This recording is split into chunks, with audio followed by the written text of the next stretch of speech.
Sanibonani molweni ndiyanamkela kwezaseTV-ni ngeSixhosa. Uziphendulele ke bethuna Mthandeni Manqele apho ke interview khona nguNhlaka weNhlaka Productions uyamxolisela uZimdollar kubalandeli bakaMaskandi nakubantu abasha nakwi-South Africa yonke nakumaZulu ephelele. Uthi ke akasosibhoxi yena futhi yena ungumuntu ohlele ezincokolela ezihlekela.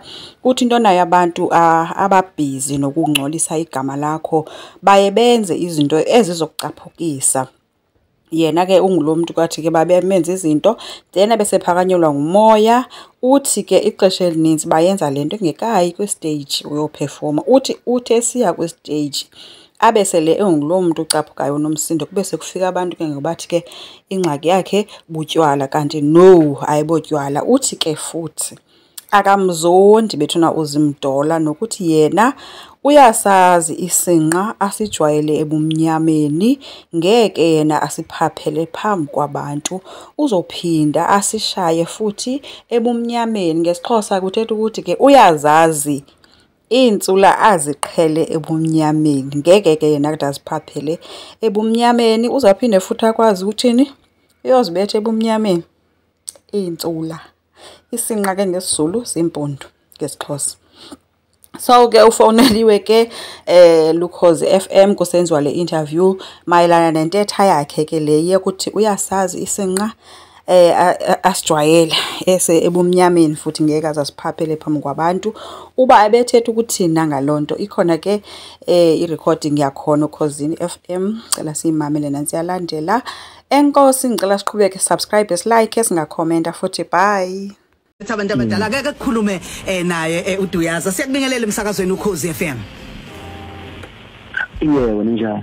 Sikhona Gcokamelisha abaningi bayibakubize kanjalo. Na umgqibelo sibuya kuona nemvula lishaya ubonakele stage nama video akhona abantu kodwa bayafisa ukuthola ukuthi ngempela kanti kwenzekeni. Iphela kanjani le airtime? Iphele kanjani airtime? Yebo. Cha umuntu aqale adingelele ubalaleli boKhosi FM aphinde abonge ithuba kunina njengaba hlakazi ukuthi mhlambe nibe nesikhathi sokuthi ngithathe njengomuntu nami ebantwini noma nginelutho ngithuba nje lokuthi ngiphefumule. Akukuningi ngizokusho bafowethu empeleni mhlambe sonke isizwe saseNingizimu Afrika siyamuzwa udadewethu nje bekhuluma njengamanje ukuthi uyaqhubeka umuntu onolimo nenhlabathi ithuka abantu kunjiya ya. So nabantu bayizwela angicabanga ukuthi ke nami ngingaqoka ijazi elifanayo nodadewethu ngoba mina ngumuntu wesilisa. Abantu besifazane lezi insuku sibhekene nesihlava esikhulu sokuthi bayabulawa bayahlukunyezwa kunalento okuthiwa i-GBV ukuhlukunyezwa kwabantu besifazane. Siyagqugquzela kakhulu eNingizimu Afrika ukuthi abantu besifazane abaqhubeke behlonishwe.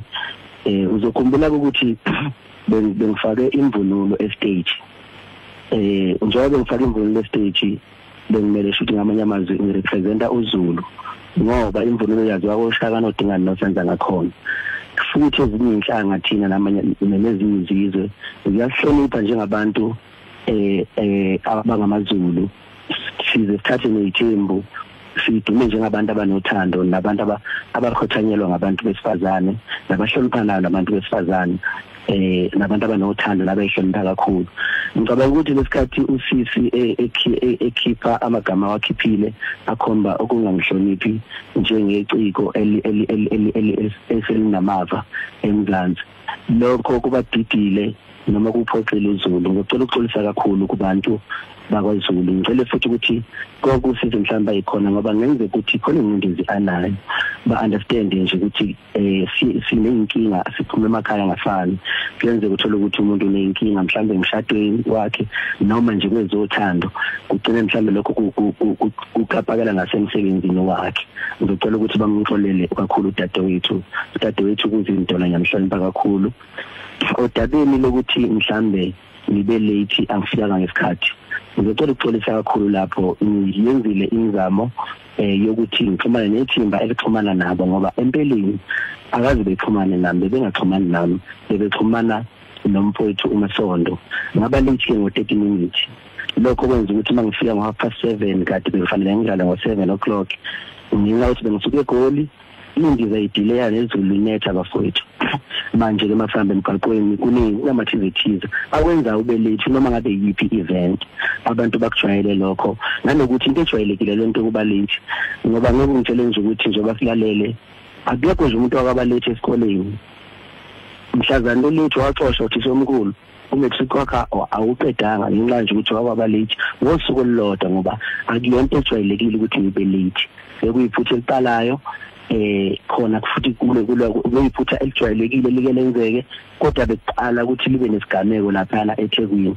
nanokuthi ke sekuhlumezeke kakhulu singabantu abangamabhinga ukuthi njalo makukhulunywa nje ngeTheku imicimbi futhi kaMaskandi kuhlale njalo kuzoba nento engcolisa igama likaMthandi engcolisa igama likaMthandeni Mthandeni aziwe njengomuntu kuthiwe ulihlaza uthiwa uMthandeni ufika unobuhlova unayo yonke lento echaza nje udadewethu njengamanje kodwa ngicabanga ukuthi kunabantu abebeshutha lapha beshutha yonke into kusukela ngisuke emotweni ngize ngiyofika estage ngamenyezwa estage ngabizwa igama lami kwadlalwa ngisho ingoma konke kuyavela kunobufakazi kugcwele ku TikTok ukuthi yonke into mina iyenziwe ngendlela ukuthi iyangivuna ukuthi bengangena estage iperform ngithela masengizwa futhi ukuthi ayi engathi akwemukelekile ngase ngixolisa futhi kubantu ngathi ayisiphelile ke time angibange ngisaqeda lokho ngibe sengizwa ngomuntu engihlitha ke imic bengithi indoda empeleni mangithi ngiyaqalaza ngathola ukuthi hayi yikhekhe kanti awungase ngimoyizela ngoba ikhekhe asilisi thina singamadoda sakhuliswa ngenhlonipho saphinde sakhuliswa futhi sakufunda ukuthi abantu besifazane ngalabantu iyahlonishwa. Sakhuluma ngakho ukuhlonishwa nginembuzo emibili ngaphambi kokuthi sivale kunenye clip yakho enza ama-round lenzo ukuxhumana ngazo uyayazi yini ufike uqale uthi angimzondi bini uZimdollar angeke ngikwazi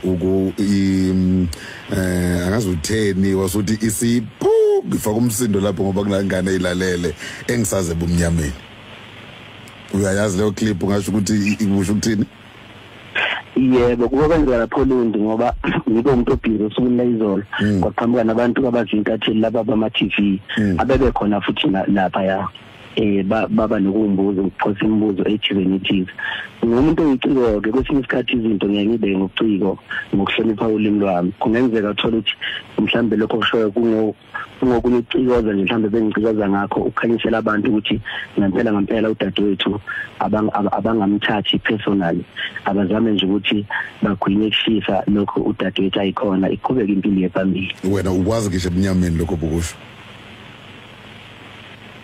impela bafowethu impilo yaselawini iqeda uthando asiyeke lento esiyenzayo asiyeke le mfowethu bekufuna ukudlela kodwa duyaza ububona yonke into ibikahle mhlamba hayi ukuthi khona okuncanyana obuke wakuthinta okungamanzana amponjwana cha akukho nje nokunothisa nanokuthi ke kwezinsuku lezi bafowethu bayazi abantu abaningi ukuthi uMthandeni nje umuntu oshintshile kakhulu indlela engikhuluma ngayo indlela engenza ngayo izinto indlela nje engithatha ngayo futhi nezinto ngoba nalapha bazokhumbula ngihloniphe ngendlela eyisimanga ngithena ngifike emotweni yami ngafica amaphoyisa amaningi angungile imoto yami lokho kunginikeza ukuthi mhlawumbe khona itrap ebikhona uyabo kodwa manje ifike kabi futhi yafika sengamukela uJesu ngoba ngiqeda ukumukela uJesu njengenkosi kaMsindisi kulezi insuku.